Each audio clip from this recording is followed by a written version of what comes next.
We continue on Get Up, and this morning on ESPN Plus, you can find Matt Miller's latest NFL mock draft. This one coming off of all the action at the Senior Bowl, and he still has, Matt, you still have Caleb Williams at number 1. That's right, Green. Caleb Williams is still the best player in this draft class, even though we haven't seen him play football since late November. The arm strength, the field vision, there's some Patrick Mahomes, there's some Aaron Rodgers with the way he plays quarterback. Now, he's got to clean up things like fumbles. That was a big issue for him the last 2 years at USC, but we are talking about a special talent as a thrower of the football and someone who also perfectly meshes with today's brand of football in the NFL. With Shane Waldron here as the offensive coordinator, I think Williams would be able to thrive. You've got good wide receiver in DJ Moore, a very good tight end in Cole Kmet, and an up-and-coming offensive line after getting Darnell Wright last year in the top 10 out of Tennessee to play right tackle. So Ryan Poles, the general manager, you want to reset the quarterback clock. Williams is the way you do that. Number 2 overall, the Washington Commanders. They have an offensive coordinator now, so the speculation and the fun can begin. But I think Drake May is someone, when we get to the NFL scouting combine, we're going to talk about him the way we did C.J. Stroud last year. He's going to put on a surgical performance in the passing workouts at the scouting combine, and is someone that I think will secure that number 2 quarterback spot, even though there is pretty tight competition this year with the guy who's going number 3 overall to the New England Patriots. That is Jaden Daniels. We don't know who the GM is in New England. I don't know if I called them right now who's even answering the phone, but they have to get a quarterback. Jaden Daniels is dynamic. 50 total touchdowns last year, rushed for over 1,200 yards in the SEC. There's going to be questions about, is he a one-year wonder? He was a little bit skinny at times, but if you can hold up in the SEC, you can hold up in the NFL. His downfield passing, guys, is the best of any quarterback in this draft class. So the Patriots find the right guy at quarterback here. All right, so those 3 players in every mock draft that you find are 1, 2, and 3. Sometimes we'll see the second and third quarterbacks there flipped in the order. And then you see the rest of Matt's top 10 there. You see the run on receivers would begin with Marvin Harrison and then Neighbors and Odunze. And then the tackles start coming with the corner mixed in between. Just the only defensive player that you see there in your top 10, Terrion Arnold, at corner. In the meantime, Adam Schefter tweeted this last night, and we've been on this all morning, Matt. Let the speculation begin with Kliff Kingsbury, hired as Washington's offensive coordinator. He coached Caleb Williams last season. Williams was a standout quarterback at Gonzaga High School in Washington, D.C. The Commanders have that second pick. They're in striking distance of the first pick, which belongs to Chicago. And adding to this is Jaden Daniels Caleb Williams himself, posting on Instagram, "My dog, congrats," about Kliff Kingsbury, and maybe noticeably, maybe not, that's a picture of Kingsbury wearing a Washington shirt, not a USC shirt. Do you think Caleb did the Photoshop himself, or he pulled that off the web? Nobody found it, and the point is, I'm sure he had pictures of him wearing a USC shirt if he wanted to post that. So Matt, here's the conversation we've been having. If you're the Bears, there are 3 things that you could be thinking right now. Before we get into whether or not Caleb Williams wants to be there, you could be thinking Caleb Williams is just overwhelmingly the best player in this draft. He's a generational prospect. I'm taking him at 1, and that's the end of the conversation. You could be thinking I'm going to build around Justin Fields, trade that first pick, and get a treasure trove of draft capital in response and build a great team around him. And then there's the third option, which is, yes, I think Caleb Williams is excellent, but I love Drake May.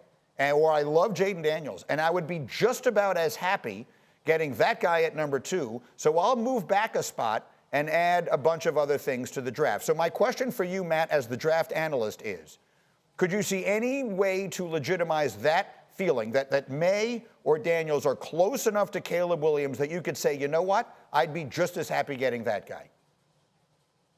Absolutely, because it's not a comparison of let's compare Drake May to Caleb Williams. It's let's compare Drake May plus 2 to 3 more first-round picks to Caleb Williams. And so I think that's the spot here. If you trade from 1 to 2, let Washington take Caleb Williams. You take Drake May, but you're going to get draft capital from Washington. You're also then going to turn around and trade Justin Fields for a second-round pick. And we saw Ryan Poles attempt to do this last year, so there's precedent. They didn't want to go from 1 to 9. They wanted to go from 1 to 2. and then restart the conversation about trading back one more time. It didn't work out that way. But I do think there is a conversation to be had. Those are going to pick up later this month at the Combine of, what if we just go back to 2 and take Drake May? What can we get from Washington? Can we get a first-rounder plus a player like Jonathan Allen? A defensive tackle is a huge need for Chicago. John Allen has already said, I'm not hanging out here for a rebuild again. Trade me to a contender. So maybe we don't think Chicago's a contender right now. Maybe John Allen wouldn't be that happy with that landing spot, but that is a huge need for Chicago. So I think Ryan Poles has done a great job of executing some of these trades already in his young career as a GM. This has to be on the table for him. Nick, I want you to bring up to Matt the other possibility in all of this, because there's the two things running on parallel tracks, and that is what Caleb Williams may, I underline may, think about all of it. Yeah, we're talking about all these decisions that the teams have to make, but Caleb, I think, frankly, has the most power in this situation. He can go back to his penthouse in L.A. and continue to beat up on kids in college while making millions of dollars, like if he doesn't like the teams that are at the top of this situation. So I'm not sure. We haven't heard Caleb come out himself and say what he wants, but it'd be interesting to see what he does in this situation and when he finally weighs in. Matt, you talk to everybody. What are people saying about that possibility?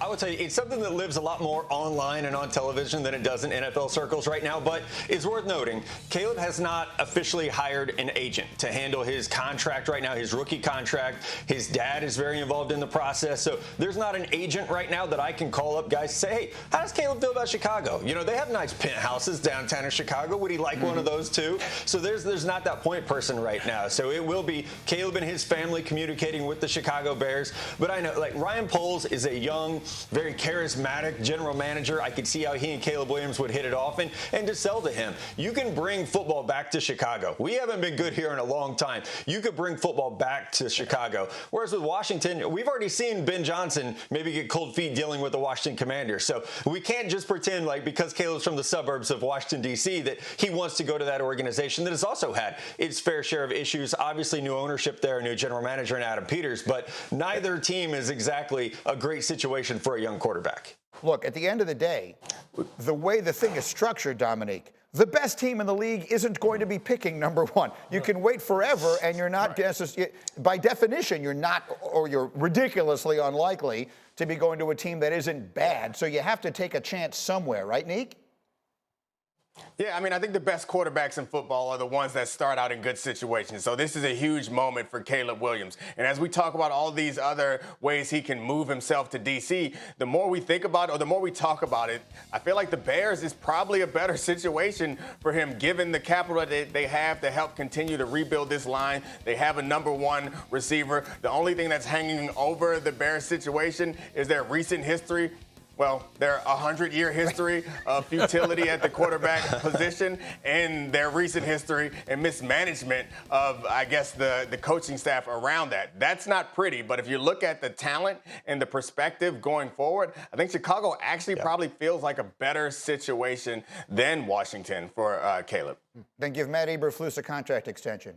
Then commit to him being your coach long term if you want to do that. Otherwise, if I'm Carl Williams, which is Caleb's dad, whom I've met, he is heavily involved, and I would feel good about that if I were Caleb, because just in the conversation I had with him and Michael Wilbon sitting in a restaurant one time, he has been studying closely all the whereabouts. The bottom line of it is, if you go to a place, Matt, where the coach does not have long-term stability and job security, then you're looking at a place where twice before in the last 6 years, you've had coaches get fired after the rookie seasons of highly drafted quarterbacks, and that is a recipe for disaster.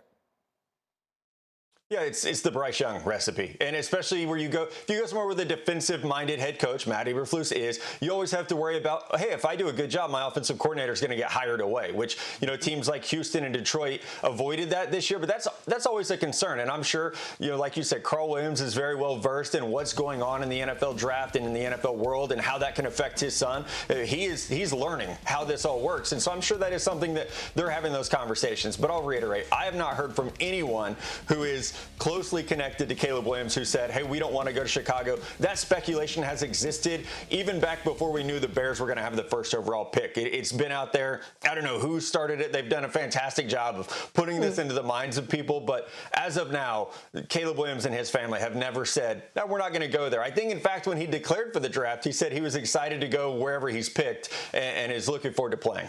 Right. And one more reminder, all these conversations took place about Cincinnati and Joe Burrow.